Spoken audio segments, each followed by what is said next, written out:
Good morning guys! Kahit na maulan na naman ang panahon, July 28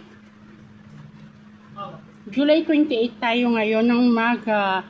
Ito po ang ating niluto sa araw na ito, sa umaga na ito hanggang pananghalian na namin. Ayan ang tinolang manok. Ayan ang tinola nating manok. Ayan. Ang ating ingredients po dyan ay ginisa natin muna. Bawang sibuyas, mantika, tapos toyo, papaya, manok, tawag dito, siling haba, at saka dahon ng sili. Siyempre, may kasamang tubig, paminta, asin. Ayan po ang ating pagkain sa araw na to.